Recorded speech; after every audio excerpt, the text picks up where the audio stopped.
Hello hello, on se retrouve avec la Z3 2,8 litres cabriolet avec son hardtop que je vais nettoyer. Je vais en profiter pour rallonger un peu la boucle et voir un petit peu l'état des trains roulants, son comportement routier, etc., etc. Et puis on va faire une révision classique. Je vais démonter le siège conducteur puisque comme sur de nombreuses Z3, le siège se promène d'avant en arrière, c'est un peu pénible.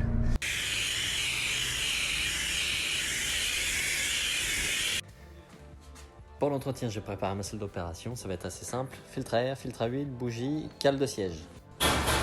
Filtre à air, c'est très simple, on a des clips comme ça de chaque côté là, 1 et 2.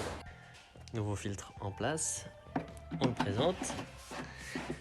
On va le fixer bien aligné, clip et clip. Pour les bougies, on va enlever ce petit cache ici et celui qui est là. On enlève le bouchon et on va enlever cette coiffe en plastique ici. Une fois que la coiffe est enlevée, on a accès aux bobines qui sont dégagées, qu'on va venir déconnecter. Maintenant, on a accès aux bougies dans chacun des puits.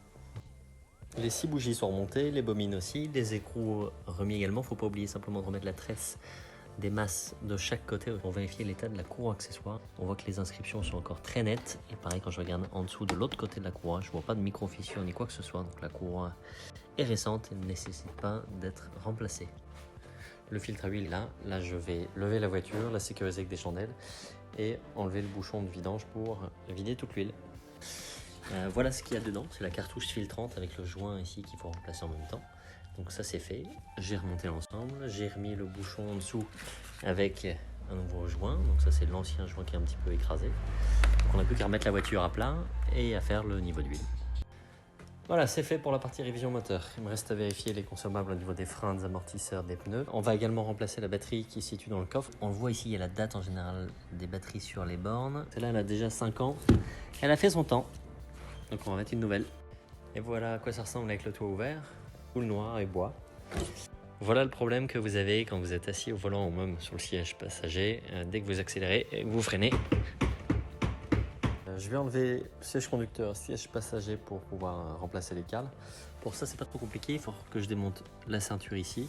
Et ensuite, en jouant avec la commande électrique, je vais aller chercher les 2 vis de devant et les 2 vis derrière. Je suis en dessous du siège. J'ai simplement enlevé pour le moment les petites vis étoiles ici. Il y en a 2 de chaque côté. Et on n'a plus qu'à glisser pour accéder aux grosses vis là-haut que je vais démonter. Vous allez voir qu'à partir de là, on va pouvoir sortir les 2 vis sans fin. Et naturellement, on sortira l'autre aussi. Et notre problème vient d'ici.